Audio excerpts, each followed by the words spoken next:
cada mes a limpiar este memorial. Y como decimos en uno de los papeles, la idea nuestra es hacer un gesto de solidaridad, respeto y dignidad por nuestros detenidos desaparecidos y ejecutados políticos. El día de hoy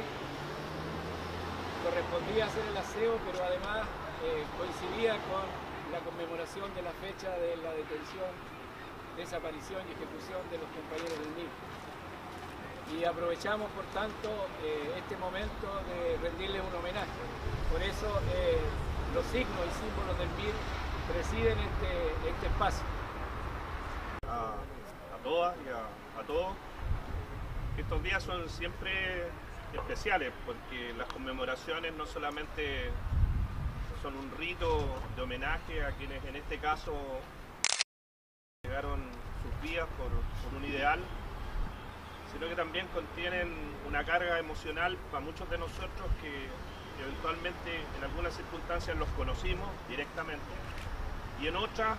vivimos o experimentamos experiencias similares en momentos distintos. El ciclo histórico que se inaugura con el 11 de septiembre del 73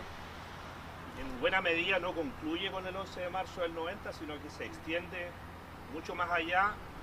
Está precisamente jalonado de una serie de episodios, de circunstancias, de eventos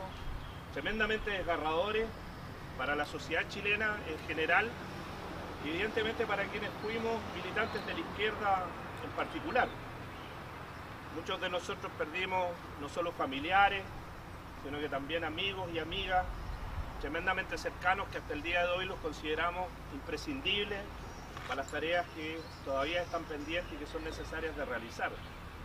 Por eso es que normalmente no es fácil hablar o intervenir en este tipo de circunstancias, más allá de que uno tenga en cierta medida la experiencia de la disciplina académica y a partir de eso tratar de instalar, como pedía el Raúl, una reflexión en torno a los acontecimientos que en este caso en particular precipitaron la caída y evidentemente la muerte de los compañeros a los cuales vamos a hacer referencia. De manera que si ven un ripio, un gesto que eventualmente denote ese estado particular de emoción, vaya ello como disculpa ante la eventualidad de que así ocurra. Lo primero que quiero plantear son tres cosas a las que me quiero referir para que a partir de ello ustedes eventualmente quieran hacer intervenciones o dialogar entre ustedes, porque aquí yo estoy para plantear algunos temas, no estoy de maestro de ceremonia de ninguna cosa, de manera tal que el diálogo colectivo entre todos nosotros es el que en definitiva debiera constituir el mejor homenaje a los compañeros que en este momento estamos recordando. Hay tres cosas, les decía, que quiero plantear. Primero, que hay que situar la caída de estos compañeros en el contexto histórico en el que se está produciendo. Y eso no solamente tiene que ver, evidentemente, con la política brutal que adoptó la dictadura desde el punto de vista represivo, contra la izquierda en general y contra el MIR en particular, sino que tiene que ver a su vez también con las políticas que adoptó el MIR en ese periodo. Estos compañeros no caen, si queremos plantearlo de esa manera, porque iban pasando por la vida de manera indiferente frente a los acontecimientos que estaban ocurriendo en nuestro país y mirados desde esa perspectiva son víctimas ingenuas de lo que estaba sucediendo. Los compañeros eran militantes de una organización revolucionaria que tenía un proyecto revolucionario para enfrentar en ese momento a la dictadura. Es la política, en este caso, que adoptó el MIR, en especial a partir de diciembre de 1973, la que de una u otra manera orienta el quehacer, el actuar y por lo tanto, a mi juicio, la actitud coherente, consistente que estos compañeros en un momento determinado adoptaron. Hacia el 11 de septiembre de 1973 el MIR logró replegarse con cierto orden, con cierta efectividad al contexto de la clandestinidad. Los golpes represivos que recibió el MIR entre septiembre y diciembre de 1973 fueron relativamente escasos. No pretendo insinuar o señalar que no experimentó ningún tipo de represión, pero en general las estructuras del MIR lograron replegarse con un cierto ordenamiento inmediatamente a la clandestinidad, inmediatamente después del golpe de Estado de 1973. Las caídas más notables en ese periodo se van a producir en el Regional Sur, en lo que hoy día conocemos como Temuco y Valdivia, donde van a morir, entre otros, José Gregorio Liendo Vera, comandante Pepe, como le denominaba la prensa de la derecha, y el pelado Fernando Kraus, que era el responsable, en este caso, del Comité Regional de la zona sur austral del país. Y luego la segunda caída de relevancia e importancia en esta primera etapa de la represión es, sin lugar a dudas, la caída de Bautista Van Chowen en diciembre de 1973, que en cuanto dirigente de la Comisión Política del MIR significa, sin lugar a dudas, el golpe más importante que la represión logró aceptarle al partido en ese contexto histórico. Pero vuelvo a insistir, a partir de diciembre de 1973, el MIR está en condiciones, sobre la base del repliegue de una parte importante de sus cuadros a Santiago, de los cuadros regionales a Santiago, en esto que se conocía como las colonias, de las cuales probablemente muchos de ustedes han escuchado hablar. El repliegue de sus compañeros a Santiago favorece o permite a su vez también la rearticulación, la reorganización, la recuperación de vínculos. En demostrarle al movimiento popular, fuertemente golpeado por la represión en ese momento, que la resistencia existe y que el MIR conduce la resistencia popular frente a la dictadura. Se hacen pintadas murales, se distribuyen panfletos, se hacen alocuciones que hacen referencia a la lucha contra la dictadura en los casinos de las organizaciones sindicales que hasta ese momento sobrevivían. Es decir, hay una campaña de agitación que acompaña precisamente la conmemoración del 1 de mayo y que evidentemente coloca al MIR como objetivo preferente o preferencial del accionar represivo de la dictadura. Ya está organizada la Dirección de Inteligencia Nacional desde marzo de 1970. De inteligencia de la Fuerza Aérea viene operando con bastante regularidad desde octubre de 1973 y ambos organismos van a colocar al MIR en el centro de su accionar de contrainsurgencia. A partir precisamente de los meses de mayo en adelante y hasta octubre de 1974 se va a producir probablemente la escalada represiva más importante que va a afectar al MIR. En la primera etapa, la CIFA va a detener entre sus compañeros a Víctor Toro, que era dirigente del movimiento de pobladores revolucionarios, va a detener al Coño Villavela, que era el responsable del aparato militar del MIR en ese momento, va a detener a una serie de compañeros con importantes responsabilidades políticas dentro del Comité Central, como Roberto Moreno, que en esa época había sido dirigente del movimiento de campesinos revolucionarios, y todos ellos, si bien es cierto, no van a desaparecer ni van a ser asesinados, van a, de una u otra manera, afectar fuertemente el funcionamiento regular de la organización. Luego se va a producir la detención de Sergio Pérez y de Lumi Videla, de los cuales probablemente ustedes tienen bastantes recuerdos, lo cual también va a afectar seriamente el funcionamiento de la organización. Y esta escalada represiva, inaugurada hacia julio de 1974, culmina con la muerte en combate de Miguel Enrique en octubre de ese mismo año. A partir de ese momento, efectivamente, el MIR ya está experimentando un fuerte proceso de reflujo como consecuencia precisamente de los golpes represivos que va a experimentar entre junio y octubre de 1974, pero que, vuelvo a insistir, son el resultado de la política que adoptó el MIR y de la conducción política que el MIR le dio al proceso de la resistencia popular en contra de la dictadura. Uno de los sectores, y esta es la segunda reflexión que quiero plantear,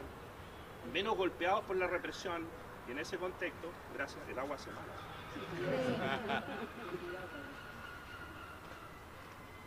Uno de los sectores menos golpeados por la represión en ese contexto histórico como consecuencia de ese repliegue ordenado al cual yo hice referencia fue el Comité Regional Valparaíso.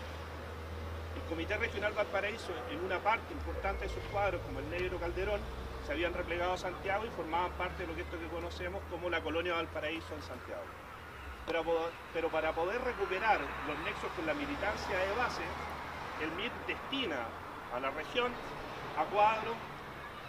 que provenían de otras colonias, es decir, de otros regionales, y a cuadros del Comité Central. Uno de esos cuadros está acá, no es uno de los 8, es uno de los 9, es importante hacer esa inflexión. Los 8 compañeros a los cuales conmemoramos son los compañeros detenidos desaparecidos, pero hay un noveno, del cual todos ustedes conocen bastante bien, que es Alejandro Villalobos Díaz, el comandante Piquet, como le denominaba la prensa burguesa o la prensa reaccionaria en el periodo de la Unidad Popular, que había sido dirigente del campamento Nueva La Habana en Santiago y era uno de los dirigentes más importantes del movimiento de pobladores revolucionarios hacia 1973. El Mickey va a ser destinado a Santiago y va a ser uno de los ejes vertebradores del proceso de revinculación entre las estructuras militantes de base que todavía existían en la región y la estructura de dirección del partido. A ese equipo también se van a incorporar compañeros que provienen de otros regionales, como es Horacio Garavante, que viene del Regional Norte, en este caso de La Serena, y que se va a instalar también en la región, y que va a permitir ir fortaleciendo, reitero, una estructura de dirección que es la que se comienza a constituir en la región a efectos de ir configurando esta nueva organización. No obstante, uno este aspecto por lo anterior, una parte de estos compañeros ya estaban relativamente quemados, es decir, estaban relativamente expuestos a la política de inteligencia de la dictadura y por lo tanto cuando llegan a la región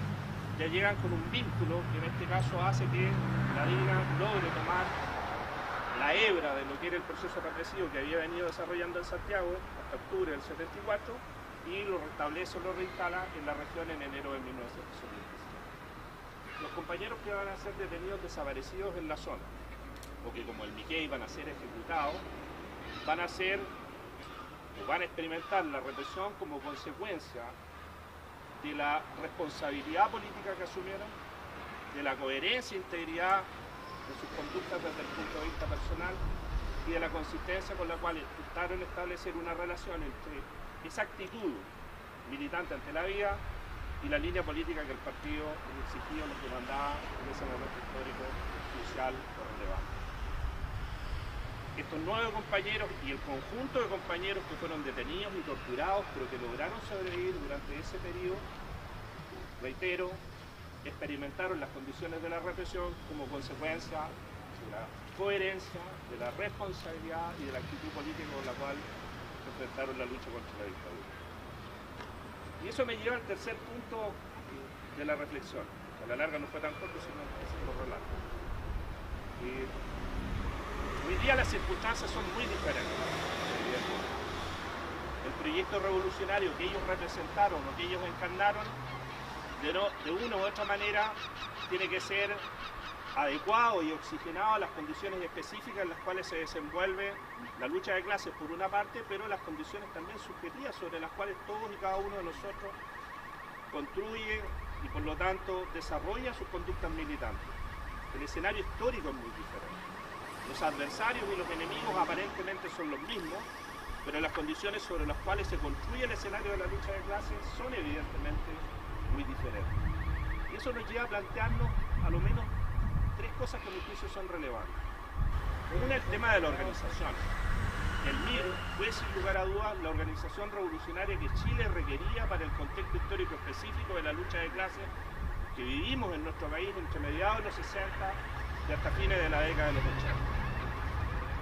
Esa organización, a mi juicio, está viva, no solamente en términos de sus emblemas, no solamente en términos de la viabilidad de su proyecto político, no solamente por la conducta de sus herederos históricos, el movimiento guevarista en Chile, sino que está viva fundamentalmente porque las condiciones históricas de la lucha de clases no han desaparecido. Siguen siendo tremendamente evidentes, siguen siendo tremendamente manifiestas. La inequidad, la injusticia, la exclusión, la segregación, la represión son elementos que de una u otra manera han seguido acompañando al sistema de dominación y por lo tanto el instrumento revolucionario, llámese MIR o de otra manera, es a mi juicio fundamental e imprescindible en las condiciones históricas en las cuales se desenvuelve la lucha de clases en nuestro país. Pero en segundo lugar, habría que preguntarse sobre la centralidad histórica de lo que fue quizás el principal aporte del mirismo entre la década de los 60 y la década de los 80, que era la lucha armada. La lucha armada era un componente central de la estrategia, no era un elemento accesorio, era la estrategia a través de la cual se construía el proceso de acumulación de fuerza que luego nos conducía a la conquista del poder. Habría que reflexionar en relación con ese tema, que es un tema político, no es un tema ético, es un tema político, respecto de la viabilidad, respecto de las características, respecto de la necesidad y oportunidad histórica de revalidar o eventualmente sustraerse a ese requerimiento que se plantea eventualmente desde la perspectiva de la lucha por el poder. Y el tercer elemento tiene que ver con lo que podríamos denominar en sentido genérico la ética, la moral de la conducta revolucionaria. Si hay un rasgo que hoy día arrastra la crisis, en este caso de los actores políticos que administraron el aparato del Estado prácticamente desde 1990 hasta el día de hoy, es precisamente la crisis moral, la corrupción, la prebenda, el negocio estrecho, la desvinculación con el mundo popular, todos elementos que de una u otra manera estos sujetos en el peor momento de la historia de Chile fueron capaces de refutar, de cuestionar, de discutir y demostrar a través de un ejemplo, de una conducta, de una forma de ser y de actuar en la vida política que es totalmente diferente. El mejor homenaje que le podemos rendir a los compañeros que fueron represaliados durante la dictadura, y a ellos en particular, es precisamente discutir, revalidar y eventualmente acondicionar la organización revolucionaria, el proyecto histórico y la moral revolucionaria.